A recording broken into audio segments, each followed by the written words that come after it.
श्री राधे राधे, जय श्री राम, जय हनुमान। बच्चों, ये वीडियो है उन बच्चों के लिए जिन्होंने नीट का एग्ज़ाम दिया था और वो क्वालिफाई नहीं कर पाए हों, प्राइवेट कॉलेज की तलाश में हैं। तो ध्यान देना, जो बच्चों ये सोच रहे हैं कि मैं लोन लेके आगे की पढ़ाई करूँ, ये मेरा निजी अपनी सोच है। बच्चों के और उनके पेरेंट्स के साथ मैं साझा कर रहा हूँ कि लोन लेकर के MBA MBBS करने जा रहे हैं तो क्या क्या सावधानियाँ बरतनी होगी और क्या क्या जानकारी आपको लेना होगा।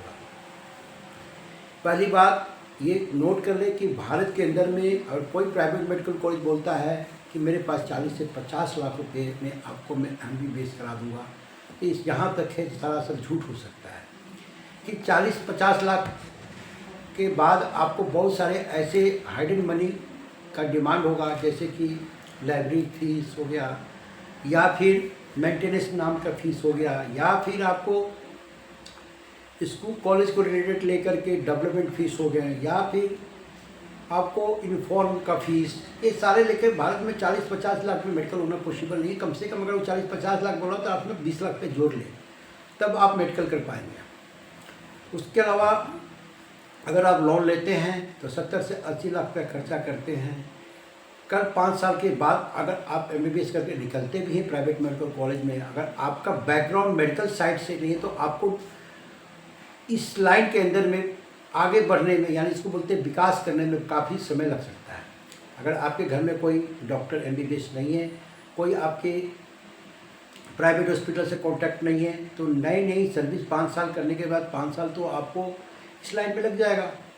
तो अगर आपने 70 से 80 लाख लोन लिया है, आप मीडियम फैमिली से हैं, तो लोन का किस्त तो चुकाना पड़ेगा और दिए हुए समय में चुकाना पड़ेगा। तो ऐसा ना हो कि आप मीडियम फैमिली से हैं और 70-80 लाख किसी कॉलेज में एडमिशन ले लिया कि 50 लाख बताया और उसका 10-20 लाख हाइडन मनी है, तो 70 से 80 लाख लोन को चुकाने में दिए और समय में आपको पूरा करना है। आप MBBS करने के बाद आपको स्टार्टिंग सैलरी क्या मिल सकता है? 50 से 60 से 70 हज़ार रुपये। ये हकीकत है। फिर आप नया कोई हॉस्पिटल खोलेंगे, इतनी जल्दी वो चल नहीं पाएगी। अगर आपके बैकग्राउंड से अगर कोई है वहाँ पर जो कि मेडिकल फील्ड से हैं, आपके चाचा ताऊ मामा या मामी, एनी वे कोई भी रिश्तेदारी, तब उनके साथ लग करके आप हॉस्पिटल लाइन में नया हॉस्पिटल को खोल लिए और आप अपने आप को उस लाइन में डाल सकते हैं। फिर अगर MBBS करने के बाद आपको MD करने के लिए चाहिए, फिर वहाँ भी आपको अगर डोनेशन में जाएंगे तो फिर से उतना ही पैसा लग जाएगा, रुपये लग जाएंगे। इसलिए लोन लेने से पहले तमाम सारी बातें हैं कि आपको बहुत सारे एक्स्ट्रा फी जो मैंने आपको बता दिया, 40 से 50 लाख भारत में कोई बोलता है मेडिकल MBBS कराओ कि पॉसिबल नहीं है बच्चों। तो ये ध्यान रखिए, कम से कम 80 लाख रुपये तक इंडिया में आपको चाहिए। फिर MBBS के बाद तुरंत जॉब लग पाएगा नहीं लग पाएगा, ये भी सोचने वाली विषय है। आपको 5.5 साल MBBS में लगेगा, फिर 5 साल आपको कमाने में लग जाएगा। फिर लोन को रुपये टाइम पर नहीं जमा किए तो बैंक पेनल्टी भी लग जाएगा और इंटरेस्ट से बढ़ जाएगा। तो आप इसके लिए तैयार हैं तो कर ले। अगर आप ये सारा जोखिम उठाने के लिए तैयार है तब तो आप लोन लेके कर सकते हैं, नहीं तो आप BMS कर सकते हैं MBBS की जगह। BMS भी तो MBBS जैसा ही कैरियर है। मान लेते हैं कि BMS आप करते हैं, थोड़ा सा डिफरेंट है, क्योंकि जैसे कुछ हार्ट सर्जरी आप जैसे न्यूरो का सर्जरी या हार्ट का सर्जरी नहीं कर सकते, छोटा मोटी सर्जरी कर ही सकते हैं। तो MBBS की जगह पर BMS करते हैं तो कम फीस भी लगेगा और मिलता जुलता कैरियर है। और इसके बाद आपको ये जरूरी नहीं कि आप एम्स में नहीं रहेंगे, है ना, या ये कोई ब्रांड नहीं, ऐसा भी नहीं है। आप गैनोलॉजिस्ट MD बन सकते हैं BMS करने के बाद, एक प्लस पॉइंट है। ये सारी बातें जानकारी लेने के बाद ही आप बैंक का लोन लेके MBBS करने में कम से कम 70 से 80 लाख रुपया, 80 लाख तो मान के चले लग जाएगा। अब बैंक लोन जब लेते हैं तो 5 साल के बाद के इंटरेस्ट और जोड़ लें, आप चुका पाएंगे कि नहीं चुका पाएंगे। MBBS के बाद आपको गवर्नमेंट जॉब होगा या नहीं होगा। प्राइवेट में आपको फिर स्ट्रगल वाला लाइफ होगा, फिर आपको 50 से 70 हज़ार रुपया में आप लोन चुकाएंगे या खुद आगे अपने आप को MD करने के लिए तैयार करेंगे। तो मीडियम फैमिली के हैं, सारी चीज़ को जान लें, क्योंकि रुपये काफ़ी आप का हमारा सबका मेहनत का है। तो MBBS की जगह BMS कर ले, एक अल्टरनेटिव जहाँ कम फीस होगा और आपको वहाँ पर सेफ है। अगर अवॉर्ड से करने जा रहे हैं तो मान लेते हैं कि आप भारत से बाहर से करने जा रहे हैं, तो बहुत सारे बच्चे बाहर से बाहर करने जाते हैं। अगर मीडियम फैमिली के तो बहुत सारे प्रॉब्लम है, जिनके पास पैसा है तो कोई दिक्कत ही नहीं है, रुपये है तो उनको कोई दिक्कत नहीं है।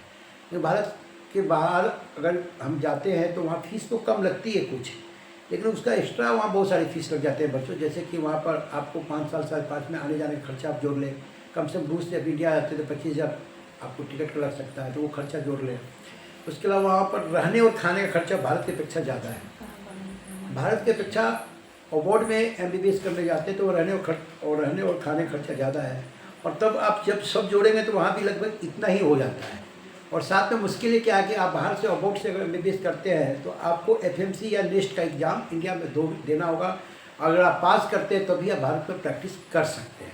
ये भी एक प्लस पॉइंट, एक नेगेटिव पॉइंट बोले। आप अब रूस से, चाइना से, कहीं से MBBS करें, भारत में तभी प्रैक्टिस करेंगे जब FMC और नेस्ट के एग्ज़ाम को क्वालिफाई करते हैं। तो बहुत सारे बच्चे भारत में अवार्ड में एडमिशन लेकर MBBS करते हैं, लेकिन इस एग्ज़ाम का जो पास करने का रेशियो है बहुत ही कम है भारत के अंदर में।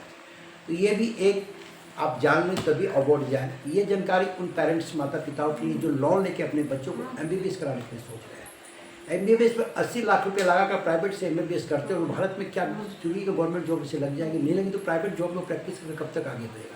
और MBBS करने के बाद जब तक कोई डॉक्टर MD नहीं करता है, स्पेशलिस्ट नहीं होता, तब तक शायद उसका वैल्यूएशन कम होता है। आपको भी हमें पता है। तो जनरल MBBS करने के बाद आप मेडिकल ऑफिसर तो बन जाएंगे, तो सैलरी क्या मिलेगी। उससे अच्छा आप है कि कुछ अल्टरनेट कोर्स करें। अगर आप सारे जोखिम को उठाने को तैयार है, आप लोन लेके पढ़ने को तैयार है, मीडियम फील्ड से आप लोन लेके, आप स्वच्छ है, ये तो आप हमारा निजी अनुभव और आपके साथ में चर्चा कर रहा हूँ कि सारी जानकारियाँ लेके एडमिशन लें। कोई बोलता है कि मैं 50 लाख में केरला में एडमिशन दिलवा दूंगा, ये गलत है। आप एडमिशन लेने जा रहे हैं तो उस कॉलेज के सीनियर आदमी से पूछिए जो पहले 2 साल से बच्चे पढ़ रहे हैं, तभी एडमिशन लें। कंसल्ट के पास आप जाएंगे 40-50 लाख में काउंसलिंग करा देगा, कि बाद में 2 साल बाद 1 साल बाद एडमिशन में पता चला कुछ हाइडन बनी है जो कि कंसल्ट के द्वारा आपको पता नहीं चल पाया।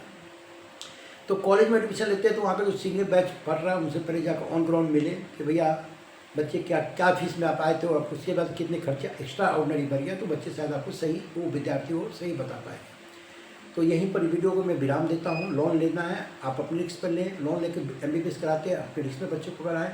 मेरा अनुभव है MBBS में 70-80 लाख अगर लगा के MBBS मीडियम क्लास के फैमिली कर रहे हैं तो उनके लिए शायद जोखिम बड़ा हो सकता है। जय हिंद, जय भारत। चैनल को लाइक करें, सब्सक्राइब करें, शेयर करें। और बच्चों, ये चैनल जो है यहाँ पर विभिन्न प्रकार के, चाहे कैरियर हो, चाहे जीवन से संबंधित कुछ घटनाएँ हों, सारे हम चर्चा करते हैं। तो आप लोग चैनल को लाइक करें, सब्सक्राइब करें और शेयर करें। और मैं एक सर्विसमैन भूतपूर्व ऋषिकेश कुमार, मेरा उद्देश्य अपने चैनल के माध्यम से अपने निजी अनुभव को साझा करना, साथ बच्चों को कैरियर को रिलेटेड जानकारी देना और उन्हें कम से कम नंबर पर अच्छे कॉलेज में एडमिशन दिलाना, और जीवन में कैसे जीना है, क्या करना है, क्यों करना है, कहाँ से करना है, अपना अनुभव के द्वारा आपको 45 साल का अनुभव साझा करता हूँ। जय हिंद, जय भारत।